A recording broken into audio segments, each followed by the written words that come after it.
대연절은 헌법을 만든 날이죠. 헌법이라는 건 뭘까요?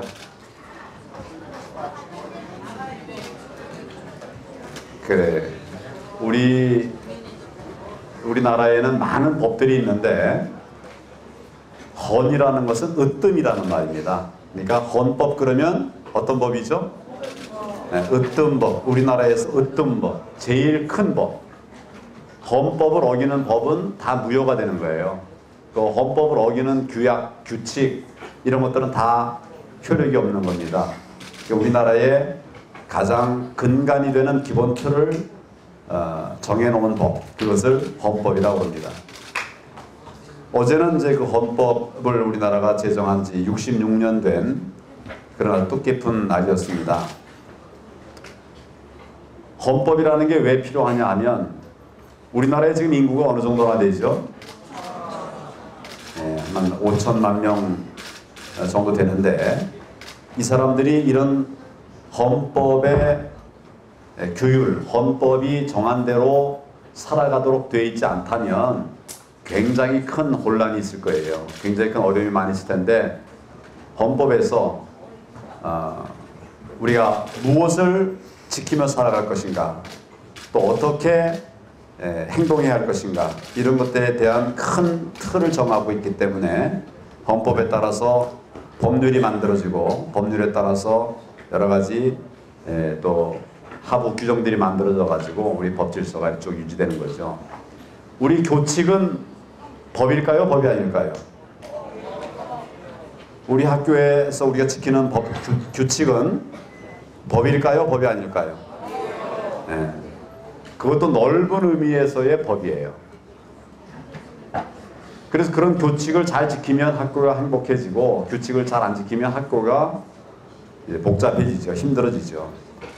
그래서 우리나라가 지금 세계에서 경제적으로 말하면 뭐 한 10번 내지 15번째로 잘 사는 나라로 이렇게 되어 있습니다. 지난번 월드컵에서는 잘 못했죠? 뭐 그런데 우리가 기분 막 날 때는 월드컵에서 몇 강까지 했었어요.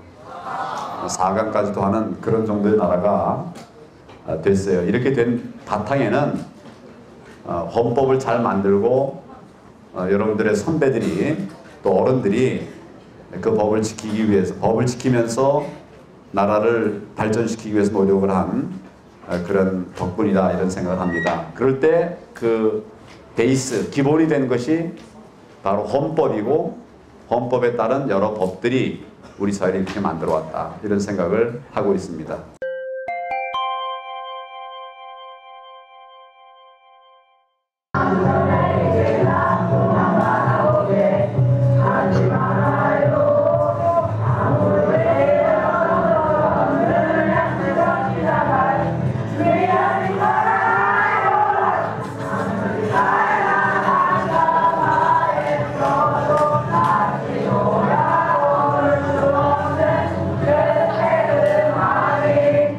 나는 저 영상을 보고 요즘 뭐 그 젊은 학생들이 노래를 참 잘한다. 저 간단한 동영상을 통해서도 참 자유분방하고 또 노래를 재밌게 부르는구나, 이런 생각을 했어요. 노래 부르니까 좋죠? 노래 부를 자유가 우리에게는 있습니까? 없습니까? 있죠. 그리고 노래뿐만 아니라 그림 그릴 자유도 있고 뭐 춤출 자유도 있고 뭐 그렇죠. 헌법에서는 그것을 뭐라고 얘기하는가 하면 예술의 자유다, 이렇게 말합니다. 헌법에서는 이런 노래할 자유를 뭐라고 부른다고요? 예술의 자유. 그러니까 우리 국민들에게는 예술의 자유가 있어요. 뭐 헌법에는 여러 가지 자유들을 다 규정하고 있죠. 거주 이전의 자유라든지 또 뭐 직업 선택의 자유라든지 많은 언론의 자유라든지 굉장히 많은 자유들을 쭉 규정을 하고 있어요. 그래서 우리가 그것을 누릴 수 없게 된다면 그것에 대해서 또 이의도 하고 다툴 수도 있고 뭐 그런 권리가 있죠. 그런데 우리 승모가 저 노래를 부르면 행복하고 듣는 사람들도 기쁘지만 아무 때나 불러도 될까요? 지금 내가 여기서 이런 얘기하고 있는데 승모가 저기서 뭐 나는 이래요 막 춤추고 노래하면 될까요 안 될까요?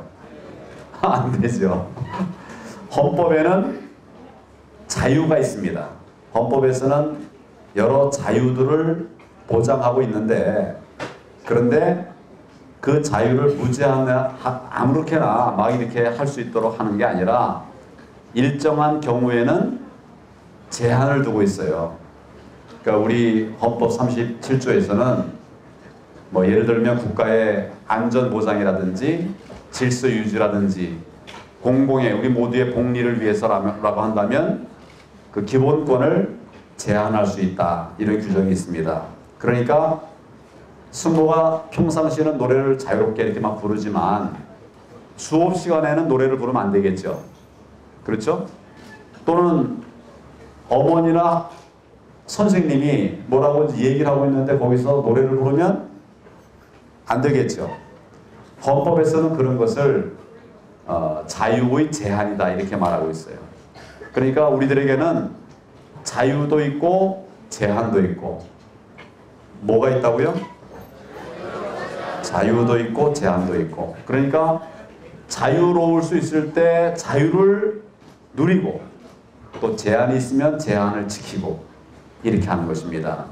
그래서 우리가 누릴 수 있는 자유와 제한의 한계들을 정하고 있는 것들이 바로 법률들이에요. 법률이나 여러 가지 규칙들이 그런 것을 정하고 있는 거예요. 지금 이 시간에는 여러분들이 와서 어떤 이런 프로그램을 가지고 있으니까 또 여기 경청하고 또 의견들을 이야기하고 이러는 것이 자유이면서 또 동시에 하나의 룰이죠.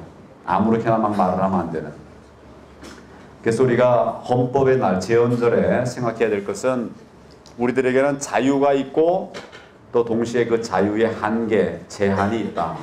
이런 것을 여러분들이 좀 알아두시면 좋을 것 같아요. 근데 그것을 정하고 있는 것이 법인데, 그러면 법이 왜 필요하냐? 그냥 내 마음대로 하면 되는 거지 법이 왜 필요하냐? 이렇게 말을 할 수도 있을 것 같아요. 내가 오늘 여러분들하고 실험을 한번 해보려고 그랬는데 이게 공간이 조금 좁아서 그런 실험을 하기는 좀 어려울 것 같네요. 작년 요맘때 내가 나온 초등학교 학생들하고 같이 이런 시간을 가졌었어요. 그럴 때 어떻게 했는가 하면 여기 이제 반 잘라가지고 여기 있는 사람들은 전부 앞으로 나와라. 그 다음에 여기 반 있는 사람은 전부 뒤로 가라. 그랬어요. 그래가지고 굉장히 많은 사람들이 나왔죠. 또 굉장히 많은 사람들이 뒤로 갔어요. 그래서 내가 지금부터 숙제를 하나 준다. 뭐냐면 뒤에 사람들은 앞에 와서 손을 한번 찍고 그 다음에 뒤로 가라. 그 다음에 앞에 사람들은 뒤에 가서 저 벽에다가 손을 한번 찍고 다시 앞으로 와라. 몇 바퀴 갔다 오는 거죠? 한 바퀴 갔다 오는 거죠. 갔다가 오는 거니까 한 바퀴를 갔다 와라 그랬어요. 그래서 이제 이쪽에 쭉 아주 빽빽하게 섰고 저쪽에 빽빽하게 서가지고 내가 시작 그랬더니 막 갔다 왔어요. 다 자리에 온 다음에 다시 앞에 있던 학생들과 뒤에 있던 학생들에게 내가 두 번째 과제를 줬어요. 무슨 과제를 줬는가 하면 아까 처음 할 때는 자기 마음대로 갔다 오라 그랬어요. 근데 이제 두 번째 갈 때는 룰이 있다. 룰이 전부 오른쪽으로 가는 거다. 그 앞에 있는 사람들은 오른쪽으로 돌아서 저렇게 오면 되고 뒤에 있는 사람들도 오른쪽으로 해서 이렇게 돼. 전부 우측으로 갔다 와라 그랬어요. 그리고 한번 갔다 오기 시작을 시켰어요. 그랬더니 뭐 학생들이 막 또 이제 이렇게 해서 했죠. 나중에 어떤 결과가 나왔을까요? 맨 처음에 빨리 뒤에 갔다 와라 라고 아무 룰 없이 얘기할 때는 애들이 뒤에 갔다가 다시 앞으로 오는 데까지 2분 10초가 걸렸어요.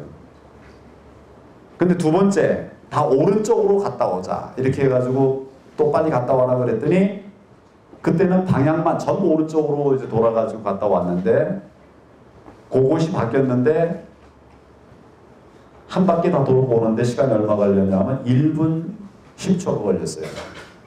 거의 반으로 줄었죠. 왜 이런 결과가 나왔을까요?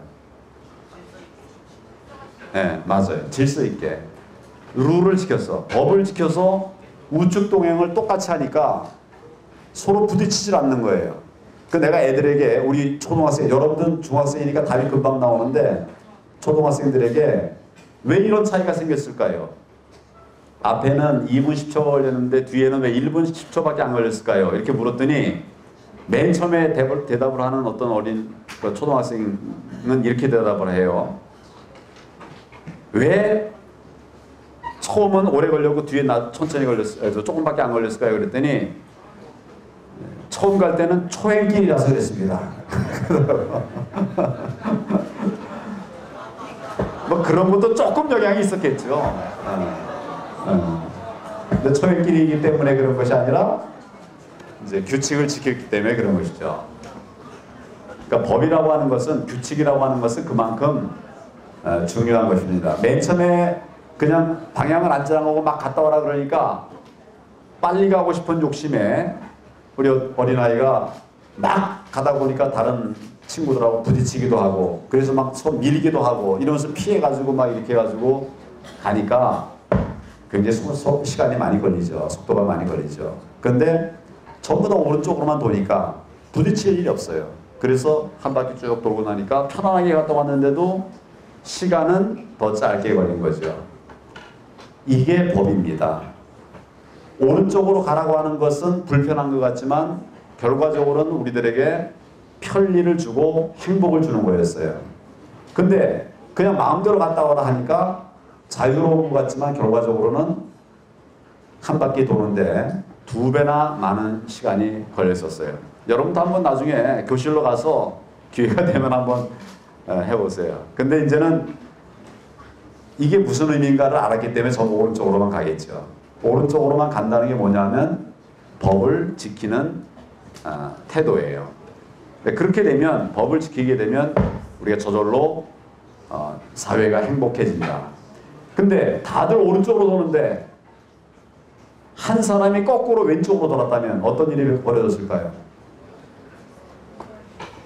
그 한 사람 때문에 많은 인파가 제대로 가지 못하고 걸치적거리면서 장애가 많이 있었을 거예요. 그 다른 사람 다 오른쪽으로 가는데 왼쪽으로 가는 그 한 사람, 이런 사람들이 바로 범법자들이에요. 근데 그런 사람들 때문에 우리 사회가 많은 어려움을 겪고 있는 거죠. 그러나 우리가 다 같이 똑같이 법을 지키면, 그런 사회가 되면 정말 행복해질 수가 있는 거죠. 우리 법무부에서는 학생들을 상대로 한 법교육을 많이 합니다. 법이라는 게 뭔지 가르쳐주고 설명해주고 이런 일들을 많이 하는데,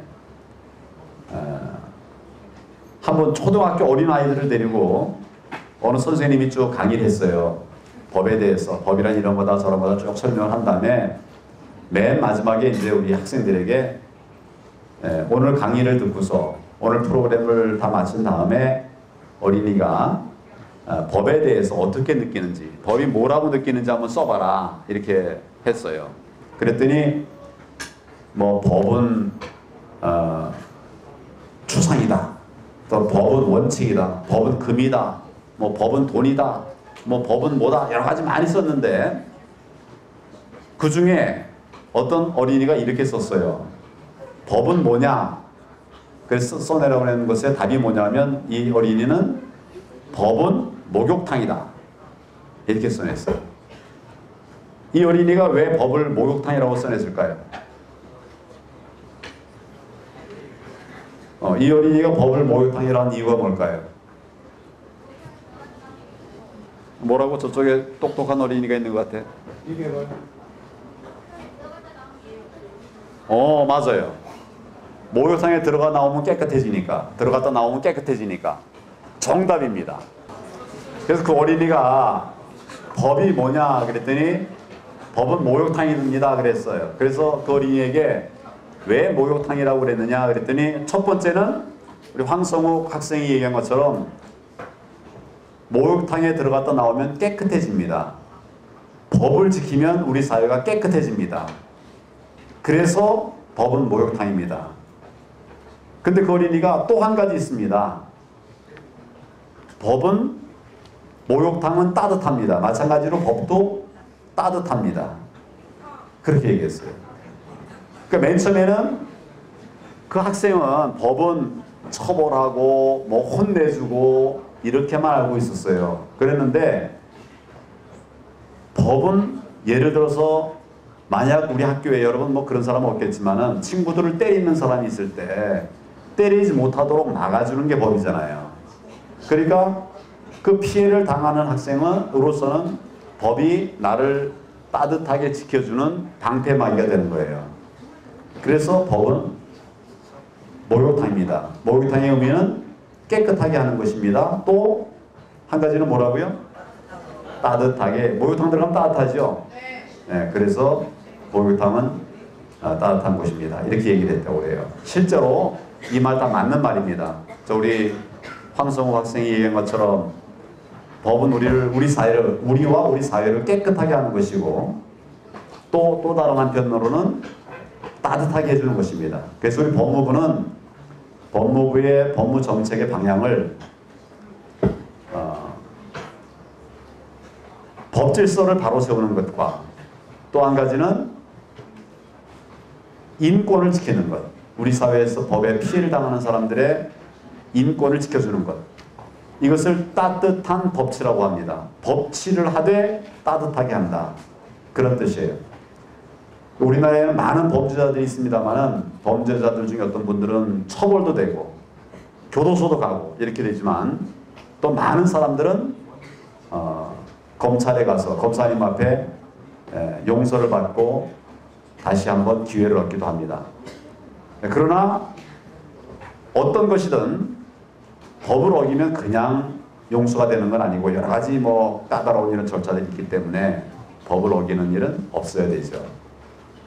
여러분들에게 법은 무서운 것이다 이런 생각보다 법은 우리를 깨끗하게 하는 것이고 또 우리를 따뜻하게 해주는 것이다 이런 생각을 가지고 법에 대한 인식을 좀 바꿔봤으면 좋겠다 이런 생각을 합니다.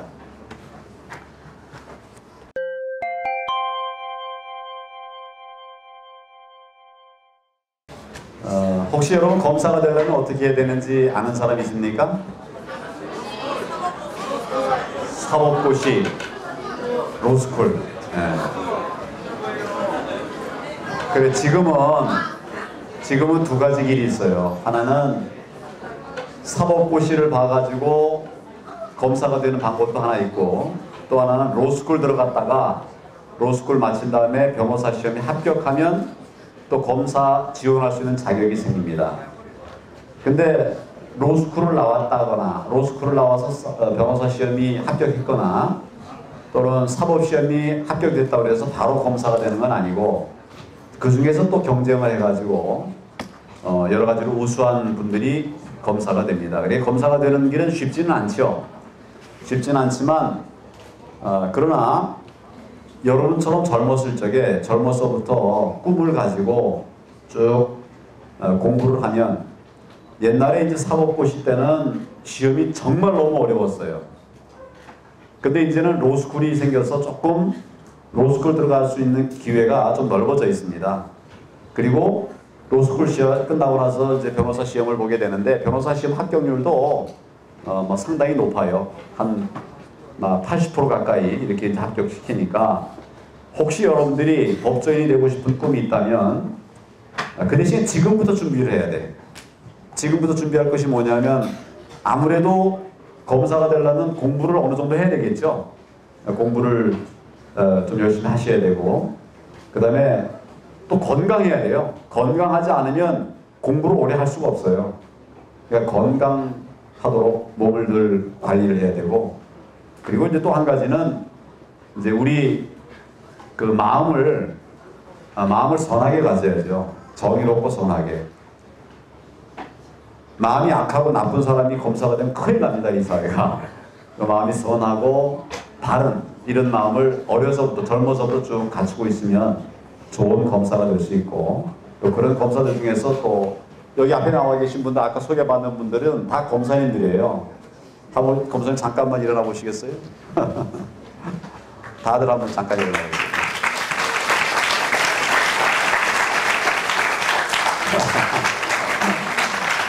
제가 좀 우리 이분들 검사 중에도 이제 계급이 많이 있는데 여기 계신 분들은 굉장히 계급이 높은 분들입니다. 검사장들, 또 부장검사 뭐 이렇게 다 계급이 높으신 분이고 제일 왼쪽에 여자분도 검사님이세요. 네, 여검사님인데 굉장히 무서운 분입니다. 또 굉장히 따뜻한 분이에요. 충분한 답이 됐을지 모르겠지만 그게 가장 기본적인 것이니까 그런 마음을 가지고 계속 노력을 하면 앞으로 좋은 결과가 있을 겁니다.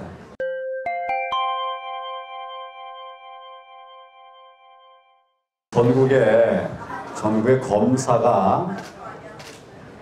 검사가 몇 명 정도 있을까요? 네. 검사는 정확하게는 2,000명이 있어요.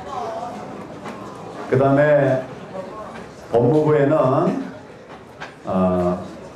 교도관들이 있습니다. 교도관. 교도소에서 그 재소자들을 이제 가두어두고 또 교육하는 교도관들. 교도관들은 어느 정도가 있을까요? 한 6,000명 정도 돼요. 네. 뭐 이렇게 법무부에는 직원들이 전부 7개 분야에 나눠가지고 일을 하고 있는데 한 3만 명 정도 직원들이 있어요. 이 직원들과 함께 맨 처음은 범법자를 처벌하는 일, 그 다음에 두 번째는 억울하게 법에 오해를 받고 있는 사람들의 억울함을 풀어주는 일, 그런 것을 합니다. 그 다음에 세 번째는 법을 어기지 않도록 미리 예방하는 법교육, 이런 것들을 우리 법무부가 합니다. 그리고 법을 어겼다가 교도소에 갇힌 사람들을 교육하는 아까 말한 그런 교정 업무를 우리가 하고 있어요. 그리고 외국인들이 우리나라에 많이 드나듭니다. 지금 우리 한국에 1년이면 몇 천만 명씩 사람들이 오고 나가요. 들어오고 나가고 그래요. 들어오는 사람도 한 2천만 명 가까이 되고 나가는 사람도 또 그렇게 되고, 이런 사람들이 우리나라에 들어오고 나갈 때 그걸 관리하는 출입국 관리, 그 업무도 우리 법무부에서 하고 있어요. 그리고 우리 국민들의 인권을 지키는 일, 그런 세세한 일들이 많이 있는데 그런 업무를 하고 있는 인권 일도 우리 법무부에서 하고 있어요. 이런 3만여 명의 직원들이 방금 내가 얘기한 그런 일들을 쭉 하고 있는데, 나는 이제 그런 그 모든 일들을 감독하고 또 지휘하는 그런 역할을 하고 있습니다. 이제 이 분야가 법무부 분야라고 한다면 법무부에 대칭되는 또 하나의 기관이 법원이죠. 법원은 대법원, 고등법원, 지방법원 또 이렇게 쭉 이런 조직들이 있는데, 그 법원은 재판을 하는 거예요. 검사들이 수사해가지고 이 사람은 이런 죄를 지었습니다 라고 법원에 재판에 넘기면 그 재판을 하는 것이 법원이고, 또 그런 죄 지은 사람뿐만 아니라 당사자들 사이에 서로 뭐 돈거래 같은 거 했을 때 약속 어겨가지고 분쟁이 생기면 그런 것을 해결하는 것도 법원에서 합니다. 이렇게 법원과 검찰 양쪽에서 쭉 일을 하는데, 법무부 장관은 이 검찰과 관련된 일들을 지휘 감독하는 그런 일들을 하고 있습니다.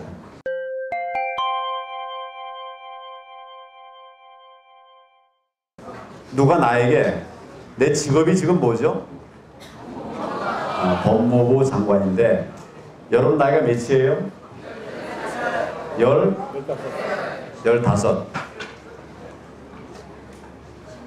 지금 법무부 장관을 선택하겠냐?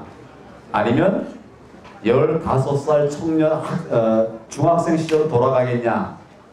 그러면 나는 장관직을 버리고 15살짜리 학생으로 돌아가겠습니다. 이걸 선택하겠습니다. 왜 그걸 선택할까요? 그게 더 가능성이 많고 얼마든지 또 선택할 수 있는 새로운 인생이 있기 때문에, 아마 장관을 택할 거냐 15세 중2를 택할 거냐 한다면 나는 아무런 주저함이 없이 15살짜리 중학생으로 돌아가기를 선택할 것 같아요. 이것은 뭘 말하는가 하면 여러분들에게는 엄청난 가능성이 있다는 것이에요. 여러분은 뭐든지 될 수 있습니다. 그리고 뭐든지 할 수 있습니다. 그리고 무슨 꿈이든지 다 이룰 수가 있어요.